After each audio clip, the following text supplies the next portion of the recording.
Welcome back to the second episode of The Pine. I am Rashano Stewart here with my great, awesome friend, Jay Hart. Jay Hart, real name, no gimmicks, man. Hey, man. Welcome back. Welcome back to round two. Yep. Second go round. Let's do it. Super. So, The Pine podcast, the theory behind it. I've had some people ask me questions about why we did it. We wanted to give you a perspective, a media perspective from The Pine. You know, we're not playing professional sports anymore. Both of us are ex-athletes, and we haven't lost the love for the game. So we still wanted to be involved. So that's why we brought to you this podcast entitled The Pine. We are sitting on the pine, not in God mode, okay, on ground level, bringing sports culture, pop culture, music culture, and politic culture to your ears and eyes from our perspective. Yeah, let's get a little more clarity too. We're ex-athletes, not professional or even college. But yeah, I wasn't tall enough. Yeah, I wasn't just I wasn't tall enough. and you know, bench warmers didn't really resonate. Plus, the start of your podcast with that name probably. Exactly. Monday morning quarterback. You know, those kind of things. Like, yeah, all those things already exist. So the Pine, yeah, we rocked with the name. We rock with the name. Maybe we'll get some T-shirts out, man. How about that? Does that sound good to you? Yeah. They get some merch. Y'all, exactly. We get more viewership. We get more listeners. We'll definitely be sending out some T-shirts. Yeah, I got to monetize. All right. I got to get you yours first, though. I think we should get two and see how it goes, and then move from there. I'm dead serious about this, too. I'm with it. Listen, you guys should interact with us through SoundCloud. We have our own personal page on there, so check that out. We'll be posting the episodes on Twitter. We might send some drops on Instagram page. The Instagram page should be coming soon, and we're definitely going to be on YouTube. So definitely check us out there. And you know, the length is relative. Sometimes there's going to be a lot of things that we need to talk about.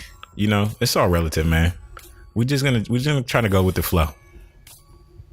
Any local businesses you want to give a shout out to? Just shout out to my boys. Shout out last episode too.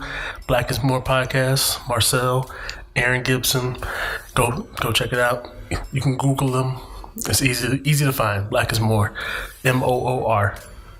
We're gonna get the link and we're gonna post that underneath our podcast page. So stay tuned. Check it out. I got to check it out, man. I'm interested to hear what they're talking about. Some good stuff, man. I was on there talking about college education and the divide and sometimes the elimination of the gap between minority students and white students in colleges. So it was interesting. That's a good discussion to have. Discussions are always important. That's why we bring this podcast to you. Speaking about closing the gap, we're going to talk about closing the money gap. Deshaun Watson. Now, we talked about him a lot last podcast, and this dude is a pretty awesome guy. On the field, he reminds me of like I want to say Vic. It's so easy to say Michael Vick just because of his ability to move around, but he's like a Russell Wilson meets like Steve McNair, but he's not as big as Steve McNair. He's somewhere in the middle with his athletic ability right there. But he donated his first game check and he split $27,000 three ways to cafeteria workers post Hurricane Harvey. So I want to give a big shout out that man. He's a native of Georgia. Yep. I think it's Gainesville, Georgia. Went to Clemson, beat Alabama. So he's growing his legacy right now. Yeah, got clapping up for Deshaun Watson. And it's almost like it came full circle because, you know, they had that story about when he was a kid that Warwick Dunn was one of the people that, you know, Warwick Dunn was giving those houses out to families, and he was one of the families that received a house from Warwick Dunn. So absolutely, you gotta pay it forward, man. And I'm sure these good deeds that he's doing is gonna translate into, you know, his approach to the game, decision making. You know, I personally think, man, it might be a conspiracy theory, but when players do positive things off the field, I don't think the linebacker is gonna come at them as hard. It wouldn't seem right to knock a dude out, you know, post him donating his first game check. I think they might look out for him. Oh, I don't know about that. Or is it just crazy in the streets? Yeah, I don't know about all that. They gonna hit him. They're not gonna hit him like Trevathan hit Adams. Oh my God! But they still gonna hit him. I can't wait to get into that with you. I cannot wait to get into that with you. That was a vicious hit, man. I mean, it would look like a NFL street hit, man. Goodness gracious. Yeah, that was wild. So Drew Brees announced that he and his teammates will kneel prior to the national anthem at Wembley Stadium. Jay, what are your thoughts on this? Is Drew Brees switching it up a little bit too much or what? Like, what's going on? Is this reactionary? It's my hot take. Hot take.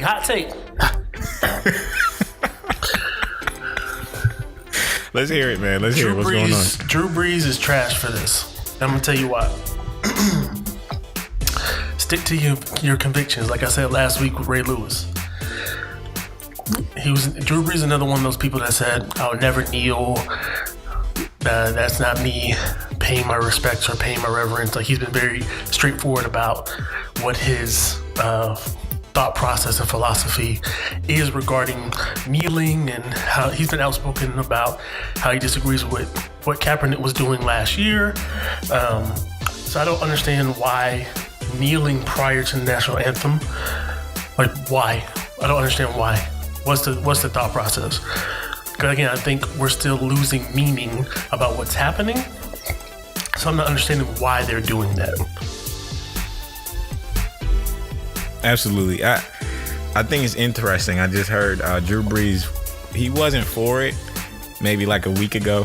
He said it was disrespectful, but he comes back out not too long ago, and now he says that he and his teammates will kneel. So I think I continue to believe that a lot of people are confused about the meaning of this protest. There's still a lot of blurred lines. Correct, and I think in regards to what the true intention is of this. Yeah, and I think how the Cowboys did it, and then how Drew Brees and the Saints are about to do it is part of the reason why people are confused, because they're kneeling before the anthem and then standing and holding arms during the anthem.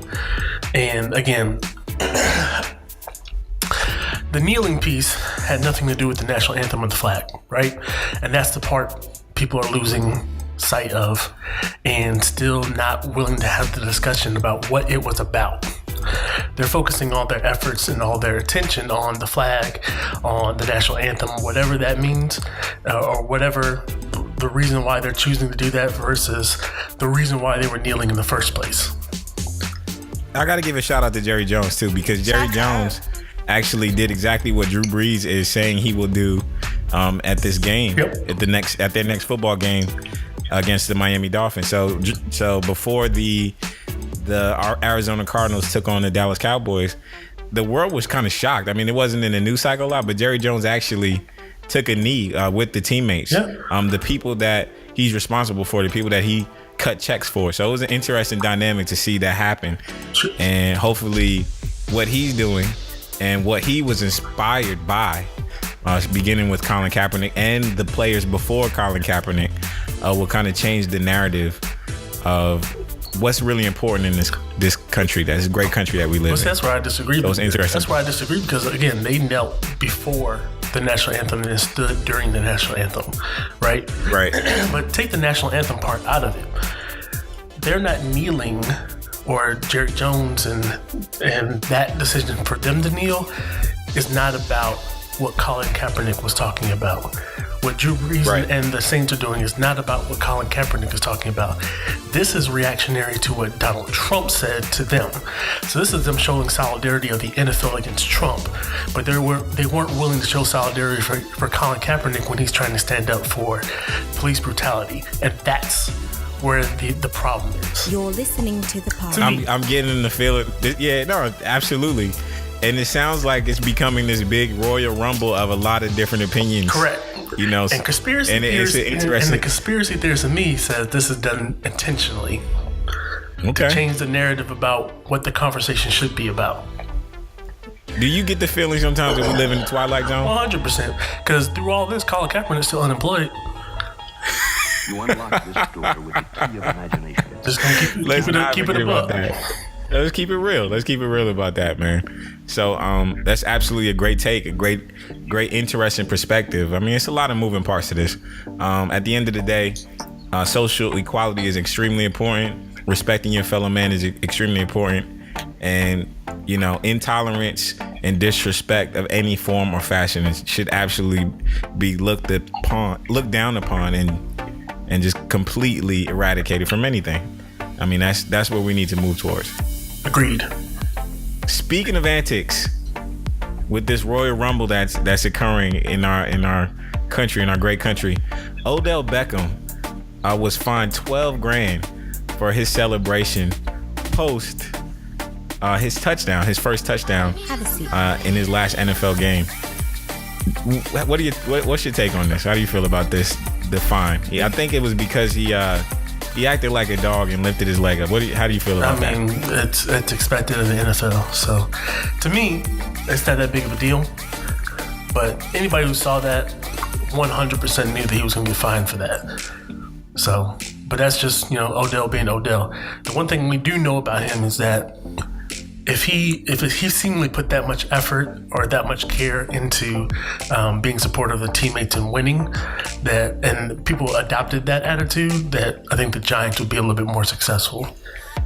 Now, do you think the Giants will lose? Are the Giants going to be 0-4? Who are they playing? The Giants are taking on the Buccaneers. Yeah, they're going to be 0-4. You can watch the game on Fox. Is this because the Mike Evans trade went through? No, they're just going to be 0-4. Is that why they're going to be? They're just going to be 0-4. Okay, I think the Buccaneers are going to be competing for the NFC South. So I don't think the Giants just don't have enough. Like the defense is supposed to be a lot better than they have been, but the defense isn't there. They can't block.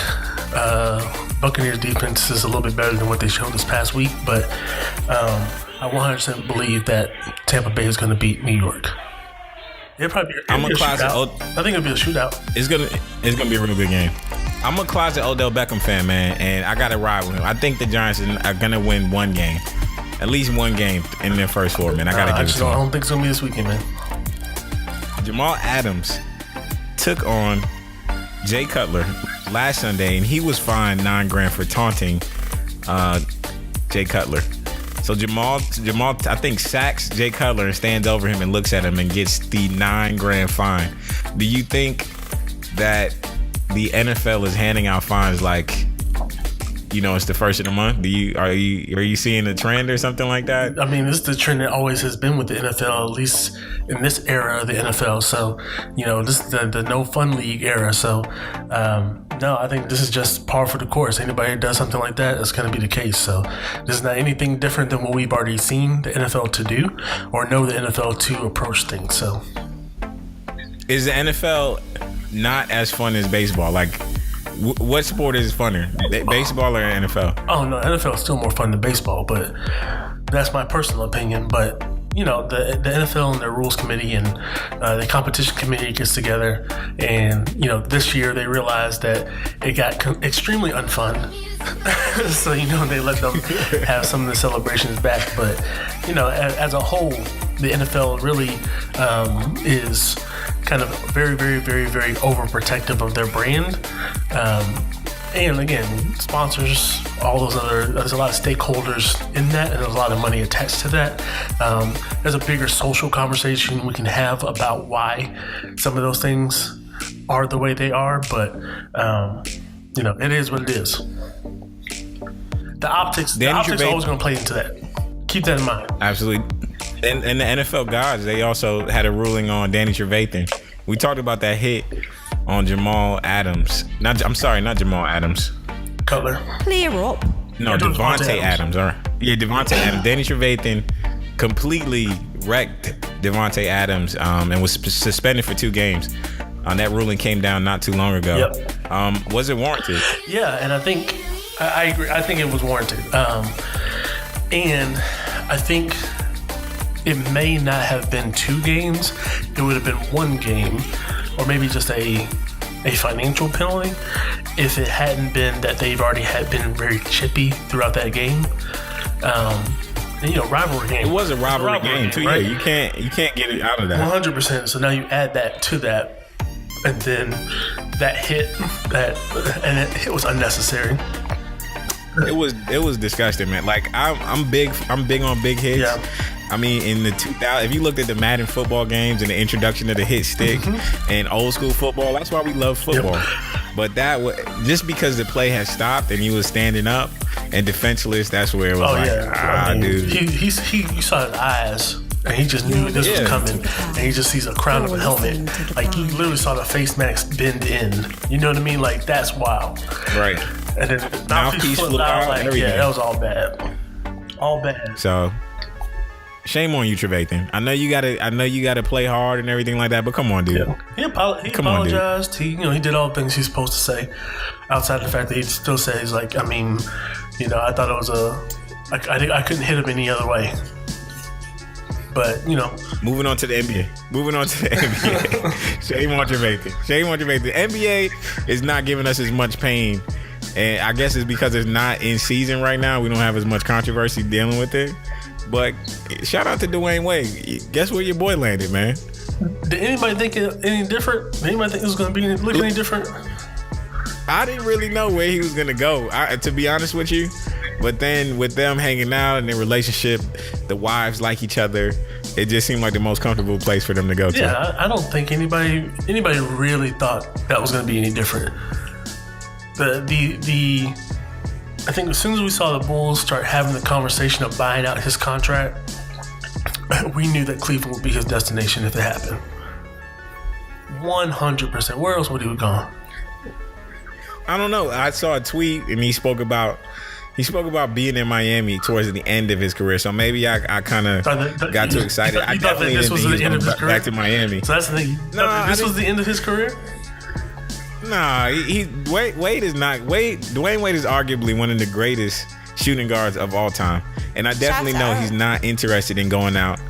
He's married somebody that's in the Hollywood world. So she knows about narrative, storylines, perception and all that. So I definitely think that he wasn't trying to go out like a punk, but to go to Cleveland, I guess now looking back at it, it's a favor for a favor. He'll go play with his friend. Yeah, LeBron came to Miami, right? Got him a ring, helped cement his legacy in Miami, and I guess now he's trying to help LeBron. If you can't really say help LeBron doesn't really need any help anymore. But did you see? He's going to cement his legacy. Did you see the post about their starting lineup and then their bench lineup? So they showed the picture of their starting lineup and it was like, listen, how much more help can one man need? LeBron has to probably win a championship this year. So you got IT, D-Wade, LeBron, Kevin Love, Tristan Thompson is your starting lineup, right? Nasty. Your bench is Derrick Rose, J.R. Smith, Crowder. Who else did they have? Did Jeff Green? I think Jeff Green is coming back. Jeff Green, Channing Frye. You know what I mean? Like Kendrick Perkins. You got Kendrick Perkins too as the enforcer. He don't have to be mentioned. Have a seat on the pod. But you don't have to be, but I guarantee you, he's gonna be hacking. He's gonna be knocking people out the air. They got 11-person rotation. They got Kyle Korver still. Like, you know what I mean? Like they got 11, 12-person rotation. Shout out to the ex-Knick, Jose Calderon, even though it was horrible. This makes me so angry. Like it's 2-3 Knicks that are probably in the running to win the title. What is New York doing wrong, man? It is horrible. I cannot stand it. Coaching decisions, GM. I mean, I don't know. The one thing you can say Phil Jackson got right. I'm burning my Phil Jackson jersey. The one thing you can definitively say Phil Jackson got right so far, at the very least, is Porzingis, right? Super. At least for now. For now, he and Porzingis is like focused on women right now. I don't know what's going on. He's always trying to hit up people who are already in relationships. So I don't know how that's going to be with the season coming up. But that's for another discussion. Yep. Do you feel like we've entered the new age, the NBA's new golden age? And when I say golden age, I'm comparing it to the NBA on NBC era. That's what I'm comparing it to. Not yet. It's too early to tell because when you look at, I really want this to come back. We know that. So if we look at the East and the West, we can see in the East there's 2 teams, and then everybody else that might be contenders or pretenders, right? So it's Cleveland, Boston, and we assume Boston. we know Cleveland, we assume Boston, and then you have the Bucks look like a team that are on the rise, right? The Wizards. I was definitely thinking about that. That the Bucks definitely look solid. They look a solid they're on team. the rise. They could potentially have the tallest starting lineup in basketball. Shout out to Giannis, the Greek freak. The Wizards may be on the rise. Toronto kind of just hovering around. People were very high on them, then they fell off, then they're kind of just they're around, right? But and when they challenged LeBron, what was that year when they challenged LeBron? I think it was 2015 when they almost took him to 7 games, and Kyle Lowry was like, "Man, I need a contract. We balling out." And then DeRozan got hurt the following year, and they just were never the same. So they are in the discussion. Yeah. So, and in the West, we know at the top is Golden State. Did you, John Wall? Did you forget about John Wall and the Wizards? I said the Wizards. Okay. I said the Wizards. But again, we have one known, a maybe in Boston, and everybody else is iffy at best, right? In terms of really competing. In the West, you have Golden State is the known. Houston and San Antonio are the maybes. San Antonio always has to be put in that conversation regardless of what that roster looks like, just because Pop is there. At the very least, you have to give him that respect. Shout out. When you say maybe, are you saying, were we talking about championship or bust teams? I'm talking about teams that actually could compete for the title. Okay. So there's one in the East, or there's 2 in the East and 3 in the West. Well, four maybe in the West now. I could Oklahoma City into that conversation just based on the talent of that starting lineup. But everybody else, again, same kind of thing. So Minnesota definitely on the rise, right? But what that looks like, we don't know. Portland on the rise. What that looks like, we don't know. And then the Spurs really could fall into that, but you have to give them respect and Pop the respect that they can beat everybody. I definitely think that it's Golden State 1 and San Antonio 2 and OKC 3. Because if Kawhi Leonard does not go down last year, the Spurs very, very, very well may be in the finals. Maybe. I mean, I don't know. And the team, they added Rudy Gay in the offseason, so they did. If he can be healthy again, that's the iffy part with them is, what are you getting out of the pieces brought in, right? What are you going to get out of LaMarcus Aldridge? What are you going to still get out of a Rudy Gay? What kind of guard play are you going to get? So what about Damian Lillard in Portland? Damian Lillard is single-handedly holding the crown for the greatest NBA rapper right now. But how do you feel about him? Do you respect the fact that he's like, I'm not going anywhere to win a title? Like, the players are gonna have to come to Portland to win in a smaller market. Sure. Do you respect that? I mean, again, that's somebody who is sticking to what they believe and perceive to be the best thing for them, right? Super. So he's doing what he thinks he needs to do and trying to recruit people to come there, and that's feasible. That's understandable. I can understand somebody. He is the face of that team. He's got that backcourt is literally top 5 in the NBA between him and McCollum. Now, does everybody else show up? And that's why they're going to be iffy, because they don't really have an answer at the 3. Like, nobody's afraid of Aminu. Nobody's afraid of Harkless. Nobody's afraid of Evan Turner, right?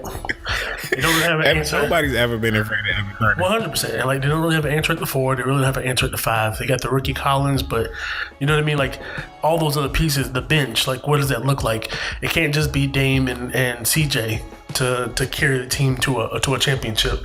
They need other people to actually be threats. Other people to be outside of just standard role players. They need that help. So they just don't got enough pieces. Nurkic is not bad. Maybe they need to give a call to Scottie Pippen, man. I like Nurkic. I think he fits that team very well. Like, that team played so much better when he got into that team, into that roster. But they're maybe 1 to 2 pieces from being like a real competition, like being real competitive in the West. But I feel like a Scottie Pippen. That 3 position is absolutely needed. I think Scottie Pippen might come and fill that position, man. You heard it here first on the pod. No. No. Russell Westbrook signs the largest NBA contract ever in history. Point We're talking. Godzilla! Let's go. 5 years, $205 million Super. on his ex-best friend's birthday, man. Was that petty or what? 100% petty. 100%. That man did a press conference. They asked him that question when he gonna sign his contract. He's like, I'm focused. I've been busy all off season. I got a baby. I'm starting a family. I've been working out, trying to get ready for the season. So, it hasn't been on the forefront of my mind. But we'll get to camp and I'll start thinking about it a little bit more. Then Katie's birthday shows up and he's like, "Yep, I'm signed." Listen, Russell Westbrook is having a really good life right now. Just despite people stepping out on him, this is what happens when you stay true to who you are. I currently have a Russell Westbrook wallpaper on my phone with every single negative word people have said about him. I love the way he plays. He's violent when he attacks the rim, and he also gives the best sound bites ever. So shout out to Russell Westbrook. That's my guy. Awesome player. But shout out to the Laker fans who had the dream that he was going to leave, go to LA, bring Paul George with him, and then have him, Paul George, Lonzo Ball, somehow recruit LeBron James. No, and this is like the Marvel universe getting this. That's not going to happen. That's not going to happen. That's too many personalities they on thought one they were going to have Melo, LeBron, Kobe. You remember a couple years back when LeBron and Melo both were about to be free agents. They thought they were going to get all of them to LA. Yeah, they thought they were going to come together. And they made a whole Twitter post and everybody ran with it. Like, look, the Lakers are in a good shape right now with the young talent that they have. But, based on what their history had been, just like the Yankees or just like, I don't know if there's an NFL equivalent, but bringing all the top talents in to replenish their stuff, that's not the Lakers anymore. And I think there's a lot of Laker fans that know that, understand that, have moved on, and are all in on the closest to that probably for me would be the Philadelphia Eagles getting Jeremy Maclin, Deshaun Jackson, Mike Vick, and LaShawn McCoy on the same team. You just don't see it in the NFL like that. Like in the level of what the Yankees were doing what the Lakers were doing, where if you were the best player, you were finding your way to LA, right? But that's just not. I think there's some Laker fans. There's a lot of Laker fans who can't get past that, and then literally go and take this narrative and run with it. Then it doesn't happen, and they don't know what to do. And then you have a lot of Laker fans who are invested into this youth movement that they're in, understanding they are rebuilding and rebranding, and are going to be something different, and are all in on that. And they got a lot of great pieces between Lonzo, between Brandon Ingram. If they keep Randall, which I don't know if they will, I think Randall may not fit into what they're about to do, but having Randall, Kuzma, they got a lot of great talent. So, the sky's the limit for them. Shout out. You're listening to. I definitely think the Lakers will be fun to watch. I think they're definitely a NBA League Pass team. Somebody you want to check out, especially. And that don't mean that Paul George still won't leave and go there. I don't think Paul George. You know what? I think Paul George is gonna love OKC so much. He's gonna love the college field, the atmosphere. He's gonna love his role. He's gonna love the fact that he's gonna be catching alley-oop dunks almost every night from Westbrook. That he's probably gonna want to stay. I don't know how they're gonna pay both of them, but if they make a run, he just might be Robin. I don't know. And it's so interesting. What are gonna be the team dynamics? Who is Batman? Is Westbrook Batman? Is this the Justice League we're watching? Is this the Avengers we're watching? Who is this team going to turn into in the West?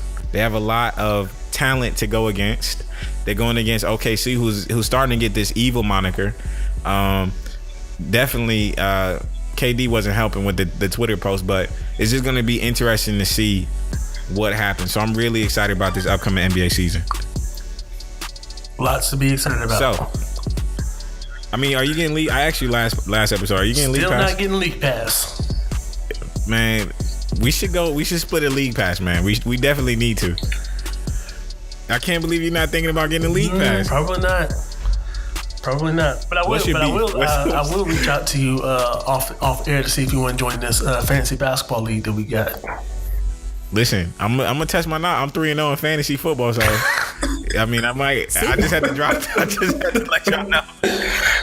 I might go deep into the basketball in the fantasy basketball standing. So, just a heads up, y'all, to our viewers, stay tuned for that. We'll keep you updated on the basketball league. So switching to politics, I know it's tough to talk about this. We're having such a good time talking about the golden age of the NBA. I think it's the golden age. Jay is like, not yet.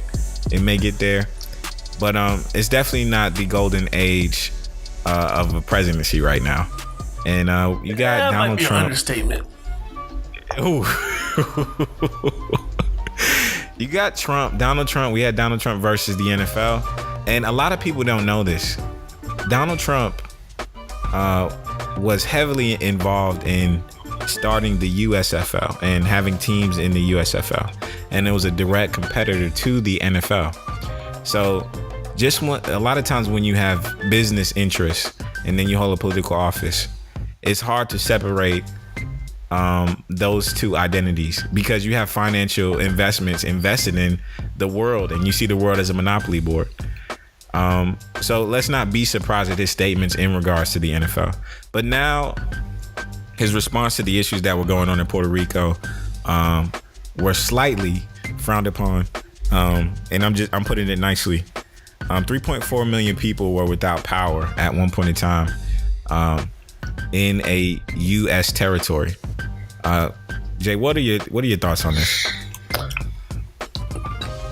So I just literally saw his tweets from, was it either earlier today or last night, where because now the mayor of San Juan is coming out and Carmen Cruz. and saying her truth about how she is seeing things being handled.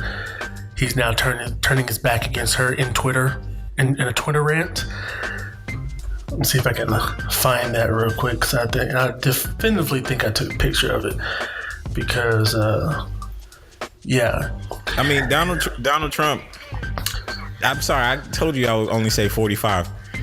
45 is, I mean, on Sundays he just gets to sit. I mean, he is like on the iPhone. I'm sorry, that might be a negative brain association. I don't know if he uses the iPhone. He's 100% Twitter fingers, and he went on a little series of tweets talking about how, the mayor of San Juan, who was very complimentary a few days ago, has now been told by Democrats that you have to be nasty to Trump. Such poor leadership ability by the mayor of San Juan and the others in Puerto Rico who are not able to get their workers to help. They want everything to be done for them when it should be a community effort. 10,000 federal workers now on the island doing a fantastic job. The military and first responders, despite no electric, roads, phones, have done an amazing job. Puerto Rico was totally destroyed. I think we need to do a segment, a satire in regards to these tweets, just to make light of it, because it's really sad at the moment. I mean, I saw my first response to that was just, shut up, people are dying. Yeah, you so fixated on trying to be petty. 10,000 people, FEMA workers out there trying to help assist is great. 10,000 FEMA workers is, I think, what was something like a tenth of the amount of aid that went to Houston. Right. I think and we can't pick and choose when it comes to aid. And even less when it came to Florida. And this is still an American territory, right? So, you're boasting about 10,000 when you've had hundreds of thousands of people helping in other areas is, it's like throwing a rock in the ocean. Absolutely. So it's still help. And there's different things that have to work for the help to get to Puerto Rico versus America, versus our U.S. states on mainland United States, because roadways have access, but to get there it has to be through ship or through plane. It's not just roads you can travel to get there. So that part I understand, but that's even like, what is it, the Jones Law that they're lifted, and they're so proud of lifting the Jones Law, which will now allow other aid through ship to get to Puerto Rico, but they're only raising it for 10 days. We gotta be more educated. We gotta be more educated. I think our president has to be a little bit less reactionary and a little more political in his response, because you are dealing with the life and responsibility of human beings. 100%. But this is what people who voted for him wanted. And when people who were against him being in office responded, and myself included, when I talked to people having conversations about the election, I was like, see how he presents himself on TV? This is what you're getting. So when a disaster happens, how is he going to present himself, and how is he going to represent the country and to the world? And it's exactly what you saw in the campaign. It's exactly what he's always been. And so I'm not surprised. The fact that some people are shocked is the confusing part. That always gives me kind of like, I get confused every time that people are confused right now. This is exactly what we known him to be, based on how he has represented himself since diving into the political Were you guys not watching Donald Trump's reality TV show? Like, I don't think people were watching that. I'm not sure people were watching that. But anybody that's listening today, so simple and so easy to figure out how to support Puerto Rico. You guys can just Google how to help Puerto Rico. It's really that simple. We'll post some links underneath this episode of The Pine, and you guys can click the link and give how you see fit. You know, it's not up to anybody to tell you, it's not up to anybody to tell you how much you need to give or why or where. But if you give into Harvey, if you give into any other natural disaster that's occurred, just click the link and drop some money. Save that date night money or that drink money tonight and just send it out there. Gotta give a shout out to Carmen Cruz, Jay-Z and Fat Joe. They sent a plane to Puerto Rico. Shout out. Full of goods. Lala's been very vocal. Carmelo Anthony's, I'm not sure what situation. I'm not even going to give him a title, but she definitely stepped up to try to raise money, because I think, his father is Puerto Rican. That's Puerto Rican descent, so he's stepped up to try to give money. I don't know if you saw, but Lin-Manuel Miranda, the creator of Hamilton, he's been very big supporter and big advocate of trying to raise awareness and raise funds for the relief effort in Puerto Rico. So he's been directing people to the Hispanic Federation, which is HispanicFederation.org. So you have the ability to kind of reach out and do your research and see if that is a avenue that you would like to take to support, and do your aid that way. But that's where he's been pointing and directing people to. So, and SaveTheChildren.org /Maria is also another charity relief site that you guys can look at. So we'll post those links on there and direct you to the right thing. Shout out to Mark Cuban too. Mark Cuban also provided a plane and sent some of his players out there. And you always know the Queen Cardi B.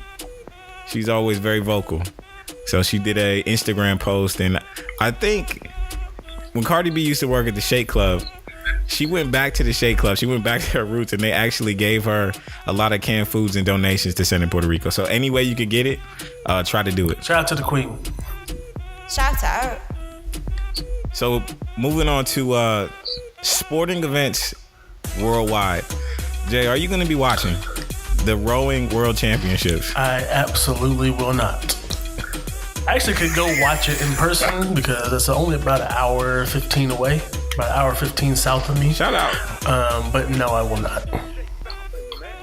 That's awesome. And I respect it. It's kind of boring. We're ready for preseason basketball, right? That's where I'm at. And NFL football. That is where I am at currently. Okay. And we're almost at postseason baseball too. Almost too. And the Yankees made the playoffs, so I'll be watching baseball for the first time in a few years. Super. Big ups to Aaron Judge and the young Yankees. Hopefully we win the title this year. That's because I'm spoiled and selfish, man. But the Yankees were doing horrible. I'm getting off subject. The Gymnastics World Cup Championship in Montreal. Or you be Also watching? will not be watching this, but if I had to choose between the rowing world championships and the gymnastic world championships, I would 100% watch the gymnastic one. I absolutely don't disagree with that. The President's Cup in New Jersey. For those of you who don't know what the President's Cup is, it's a golfing event. Jay, will you be watching? I have caught a little bit of the President's Cup, surprisingly. I cannot get into golf, man. I like when Tiger was there. I loved it because it was exciting, But since then, it's kind of been like putt to me. I know it's a lot more detail. It's very hard to play. There's no compelling storylines with golf, and that's where the casual fan needs something to hook them into. But I caught a little bit of the President's Cup, just kind of flipping through channels, watched a few minutes here and there. But yeah, I'm not going to invest any real time into it now. Have a seat on the pod. I think the President's Cup needs Adam Silver to come and be their commissioner, and just golf in general needs Adam Silver to come and be. And then we'll have divisions. We'll have players team up with each other. League. That might be like if golf had divisions and like 5 players on one team. Golf rebrand. And then they just made the part. Yeah, I would definitely watch it. Listen, golf. If you built the brand up of great players. Golf is the oldest sport, if I'm not mistaken. At least oldest sport that we actually pay attention to. That's probably not going to happen. But we did get I guess in a pop culture context, we got a cool selfie from Phil Mickelson with Obama and Bush and Clinton. That was cool to see. Yeah. I definitely saw that. That was cool to see. Golf bringing people together. I love it. Shout out. Love it. Listen, it's some somber. I don't really know if this is so somber. It's a matter of perception, I guess. It is. The legend, Hugh Hefner, and he's a legend to some people, a legend not to most people. Infamous. But to some people, he's infamous. He passed away. Yeah, I heard. I think there are people on both sides of the fence when it comes to Hugh Hefner and the legacy that he left, or the legacy he created for himself. Now, Playboy, I feel like currently has gotten completely away from what Hugh Hefner did. I think they're more like, kind of like Maxim. Yeah, Maxim. They've watered it down a little bit.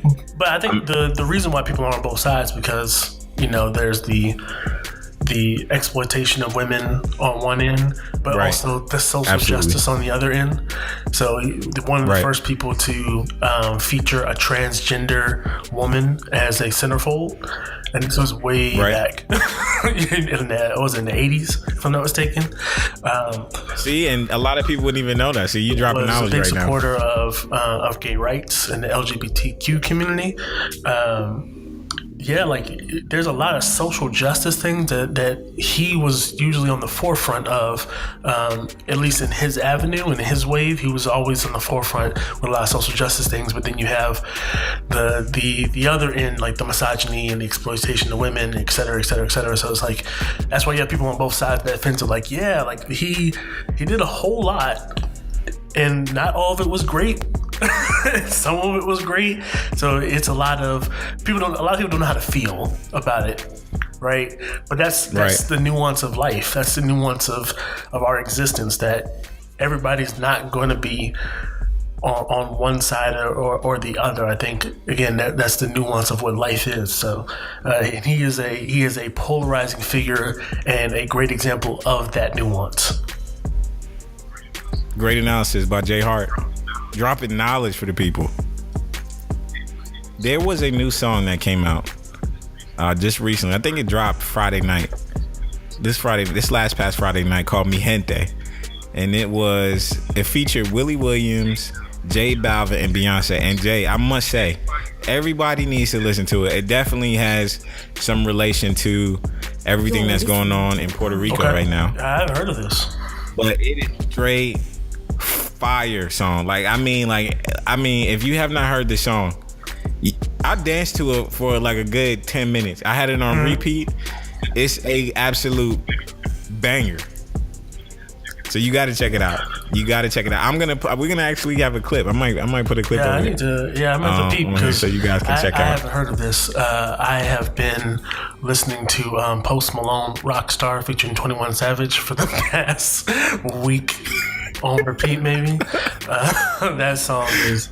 I'm gonna have to check this out too. Phenomenal. I wouldn't call myself a fan of Post Malone or 21 Savage, but they both floated on this record. This is just a phenomenal, like the audio, like the sound, like the soundscape that they created on this record is phenomenal.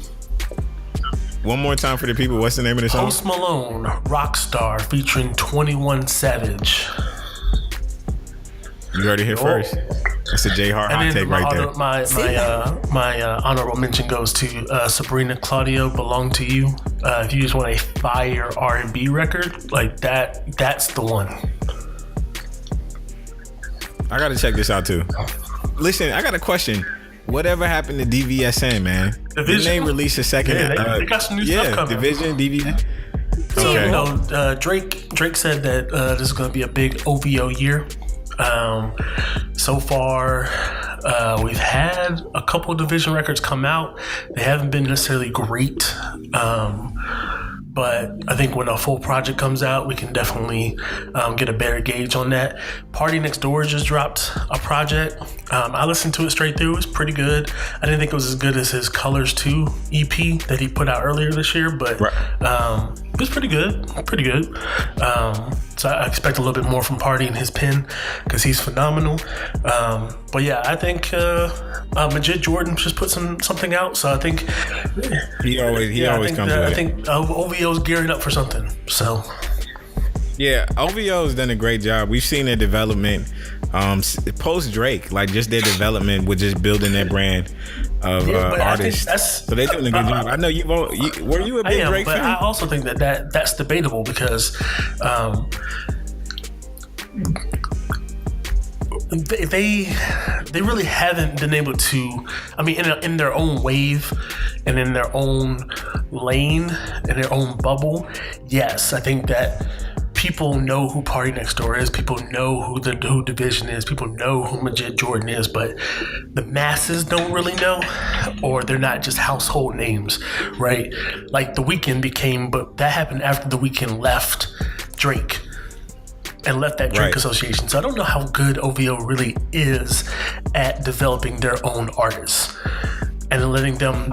I'm a TDE fan, and that's what in response to that, I love how TDE has developed their artists. They 100%. As you can see, SZA's album is like it's got a huge cult following, and she also went platinum for one of her singles. Love Galore with Travis Scott. You're listening to Love Galore. Right, so that's a fantastic album. It's fantastic. I got another artist for you. I got one other artist for you. Ari Lennox. The song is called Night Drive, and she is signed to Dreamville. I have heard of her. I could not pinpoint a song, but I definitely know that name. The vibes, the sounds, the feelings that she gives out, I love. You have everybody has to check her single out, and guess who she signed to? Dreamville. I already told you. See, I was trying to surprise you, but that's J. Cole's label. You know what I mean? So I just think it's awesome, like we see in sports, where teams are building their rosters up and have a bunch of coaches, personalities on one squad. The record labels are doing the same thing, and they are riding certain artists' waves to do this, but they're also coming out with good content. And as a listener, you got to appreciate that. Because like your major record labels, which is only 3 or 4 of those, like Atlantic has Cardi B top of the charts, but then when you look at the rest of their roster that they're really channeling or really supporting, you got Lil Uzi Vert and Kodak Black, and they just signed the Catch Me Outside girl to a $1 million record deal. Yeah, to a several $1 million record deal. So it looks like Atlantic, outside of Uzi in particular, and now even with the Queen, but a lot of times they are signing people who have more of a social relevancy, more of a popularity versus what the talent or what the actual ability or the execution of the things that they do, and then putting a battery behind their backs. So, but shout out to the queen because she is on top of the charts, and she worked her butt off to get to that place. Uzi put out a pretty decent project. I'm not really aware on how well Kodak Black is. I've heard a couple songs here and there. It's pretty okay. I mean, it's not trash. Sorry. And have you noticed we got a Bodak Yellow and a Kodak Black? Nobody pick that's up on intentional. that. So she did that on purpose because Bodak Yellow is like her homage to one of his songs, No Flockin'. So like she took his flow. So if you on you get a moment, go listen to Kodak Black, No Flockin', and you will hear Bodak Yellow essentially. I got homework to do. Movies coming out this weekend. Kingsman. Definitely going to see it. Part 2. Definitely going to see it. Man, the first one was so definitely dope. going to see it. The first one was absolutely great. Like Samuel Jackson did a good job as a villain. The CGI was crazy. They got a lot of underlying political themes and social themes that they make fun of. And it's just a dope movie. It's like a new age James Bond. So I got put onto the first one. The second one is probably gonna be really good. The trailers look really cool, and Channing Tatum is in them.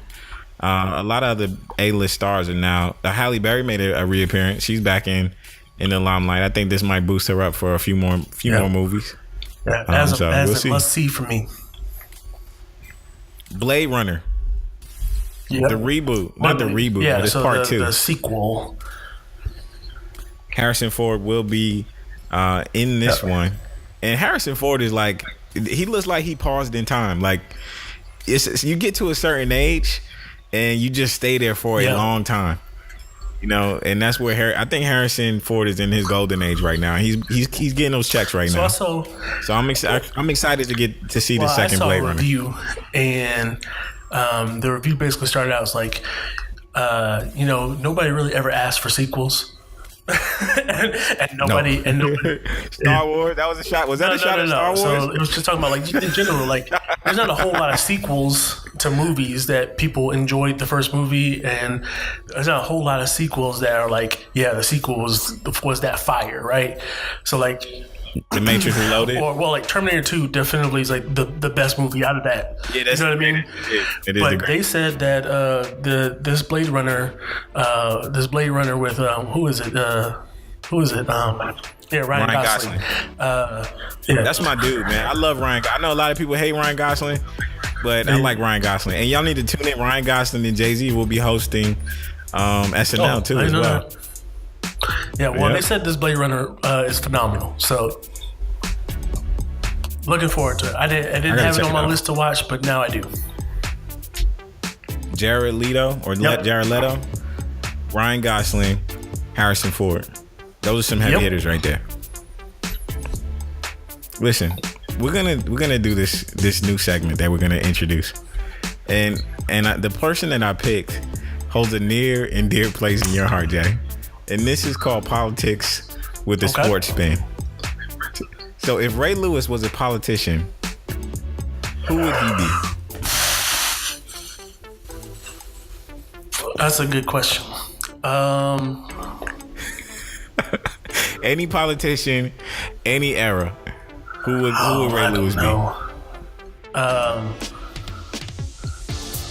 I mean, the way he's goofy dicking right now, like he definitely would be. He'd be Bush the second, right? So if somebody you just look at it, just like, yo, you might be dumb. Like, what's really going on in your brain? But in certain times, can really inspire you and motivate you, right? So Bush. 9/11 happened, boy. He got in front of those cameras and he was on. No ifs and buts about it. Like he was on his game, on his A game, hitting you with speech after speech, really inspiring people, galvanizing people, bringing people together. Ray Lewis is an expert at that. And then you see him other times like, yo, you might for real be dumb, bruh. Like, what's going on? So that's Ray Lewis right now. Today, 2017, Ray Lewis, if he had to be a politician, to me, it is Bush the second. I gotta go with Reagan because I feel like Ray Lewis is an actor right now. Okay. Like, I know that I knew Ray Lewis was like a stalwart on defense and he represented a lot of core values, but he's like two-faced. Like, he has two sides to him. You know, he's got two sides. He's got the actor side of, you know, when he's on television and speaking and making things personal about his own self. But then when you see him, when he was in between the lines, it was like, this is the narrative. This is our enemy. This is what we have to defeat. So I gotta go with Ronald Reagan if Ray Lewis was a politician. Lewis is that, well, not my problem with him. I think what we're seeing with Ray Lewis now. Let's be honest. Let's be real. You do have a problem. Yeah, I have a problem too. Ray Lewis, we're not a fan of you right now, and we used to hold you in high esteem. We didn't see him in the public eye so often, right? So, you know, being on TV, having to talk routinely, and seeing him so frequently, that mystique is going away. So when you did see him, a lot of times it was just like motivational speeches, or you see him pop up at a high school game, and you know what I mean. You can't forget the Madden intro. Yeah, the Madden like intro. That was the context we were seeing him, and he was being so revered for that, and rightfully so. And then now we're seeing him talk a lot. And continue to talk. And continue to talk. Right, so you're talking too much. Yeah, that mystique is almost gone. You're talking too much. It's gone. It's gone. I get annoyed when I see Ray Lewis. Almost as much as I get annoyed when I see Donald Trump on the TV. They're very close. I just don't watch TV to each other. Listen. Call us millennials. Shout out. We're going to wrap the show up. And we want to thank the podcast listeners for listening and you guys on YouTube for viewing. We're going to end with the motivational quote. Jay, you got one. What you got for me? Now I'm going to defer to you again, my man. If you want to achieve greatness, stop asking for permission. Anonymous. I like it. Thanks for tuning in to The Pine. So keep listening, keep supporting. Take care. Peace.